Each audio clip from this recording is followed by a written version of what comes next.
kay mag-conduct may interview about sa negosyo mo. So, ma'am, nalo ko yung mga pangutana para sa yun sa nimo paglago ng negosyo. Ang una na ko nga pangutana is kanang how did you become an entrepreneur? Or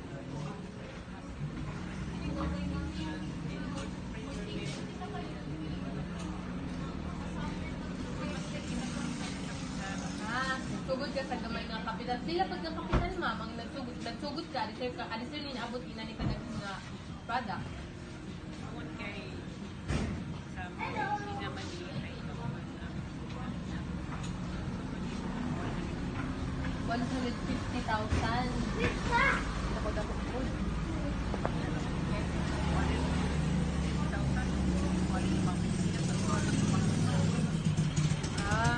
Nya, one ma'am kanang how would you describe your business?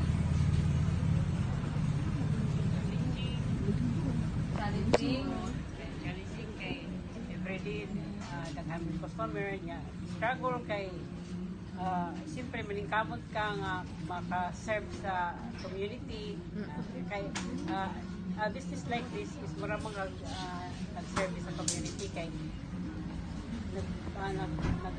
nagpanggod ka sa produkto sa mga medicines nga most karon nga mga panahon kinahanglan mong gid na natin nga parang katong way back katong pandemic time. Ay. Nya, kwan ma'am, how did you come up with your business idea? Yun sa manimo nganong kaniman nga business ang imuhang nabuhat or nganong kani nga business ang imong gusto? Tungod sa among survey kay dire sa liyang moral ka. Gamay ra man ang butika katong nga time. Murag 2 or 3 lang, isa sa hospital, isa sa market mall. So we decided to open the doors sa eskwelahan sa munisipyo dito sa Karapa nga time niya. Kani dili po labyanan ba ya? Labyanan sa mga tao. Nya, aside from that, encourage ni kay akong anak pharmacist man. Mausap. Nya, ma'am, kanang how did you know that it was the right idea nga to become in ani nga negosyo?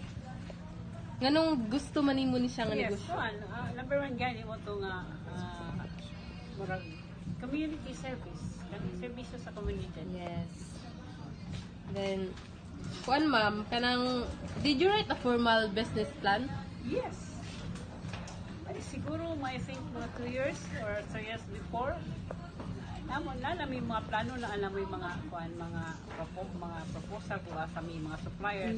Hindi mo ka maka-start ng business without pero yung lang kay plano ang business plan.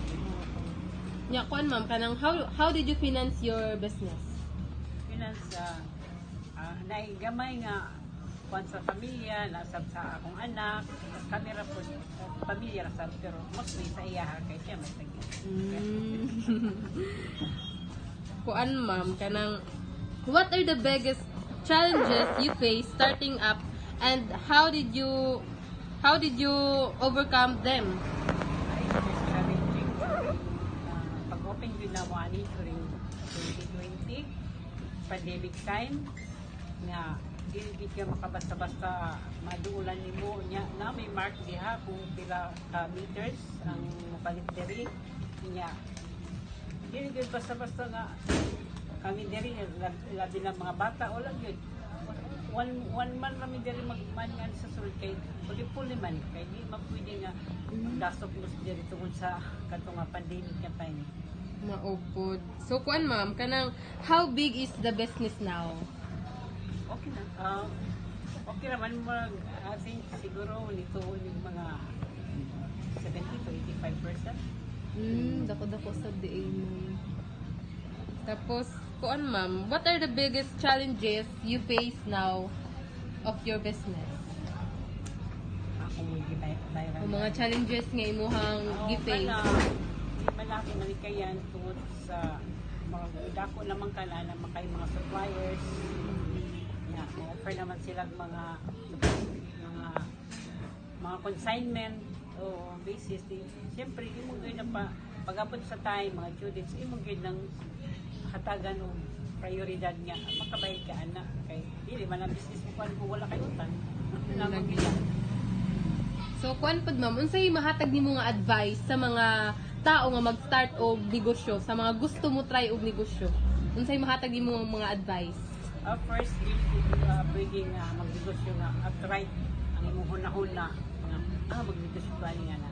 You have to decide pila ka bulan or every years nga ang imong goals ba, imong target nga maginansya ba ko ani, makabayad ba makasurvive ba ko ani, kay dili lali magnegosyo labi na og ngani nga sa mga kuan nga sa kanina sektor sa mga medicines kay di man nimo makuanan ang mga problema mo ma-encounter kay naman sa mga problema mo ma-encounter but sa mga medicines kay sa uban yan na din akong kuan na uban nga mga prescribed bitaw o mga problema makaanan nga you have to contact your supplier how mo pag kuan nga mahibok balik.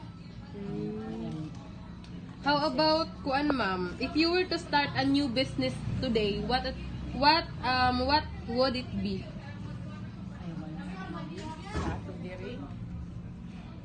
New business. Mga pandiri, mga kananan, mga karanderya, restaurant, taga naman, kaya speakers niya ito, ang ako lang ma-advise, okay ra, kaya sa niya ganang naman sa bidiri, bidira, laundry shop, or even, kuan, siguro murag sa mostly kanang sa mga basic commodities o niya plano gyud nga dili gyud mingon nga taas ang presyo kay kuha man gyud nato ang need sa mga tao labi na sa mga common tao ra kaya mga basic commodities lang mga example bugas itlog Mga needs sa mga basic commodities. Kuan sab ma'am, kanang what is the worst experience you've had as an entrepreneur? Worst experience. Nakalala kayo mo na. Oh, na-experience ni mo nga lala, nakagi ba kag ka-failure sa imuhang business or As of the moment balik since we started our business marag dili man yung worst kayo. So murag wa pa mi ana kay kakuan. Pero di man ato malikayan nga like sa baha. Oo, nagbaha ba yung tagikan niya? Among diri nga kan masudlan ba ya? Pero thank sab sa Ginoo nga dili wala sa Ginoo niya totally ang kuan kay pwede man mapatong ato lang diri ang sa atong lungsod is a proper drainage. how did you react that experience, ma'am? Wait, dili lalim. Dili lalim. Magbuhat ka sa imong mga spots. Pagpatong-patong nimo dili lalim. Yun, basta baha gid ang kalaban. Nya, last na ko nga pangutana ma'am kay, what piece of advice should you give to the other entrepreneurs, especially to the aspiring ones? Advice. Price is what you earn. What piece of advice should you give to the other entrepreneurs, especially to the aspiring ones? Very. Kanang ingon pa live and earn within your means. Pananglitan mo ginansya kag 500 a day. Di ka basta nga mugasto kag above 500 or otherwise makuha lang imong profit. Kinagal mo profit. Experience you've had as an entrepreneur. Worst experience. Nakalala kayo mo na. Oh, na-experience ni mo nga lala, nakagi ba kag ka-failure sa imuhang business or As of the moment balik since we started our business marag dili man yung worst kayo. So murag wa pa mi ana kay kakuan. Pero di man ato malikayan nga like sa baha. Oo, nagbaha ba yung tagikan niya?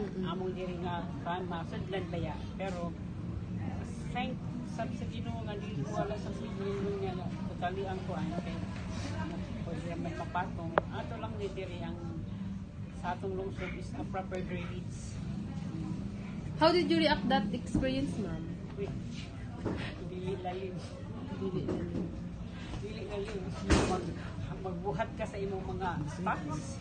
Pagpatong-patong nimo dili lalim. Yun, basta baha gid ang kalaban.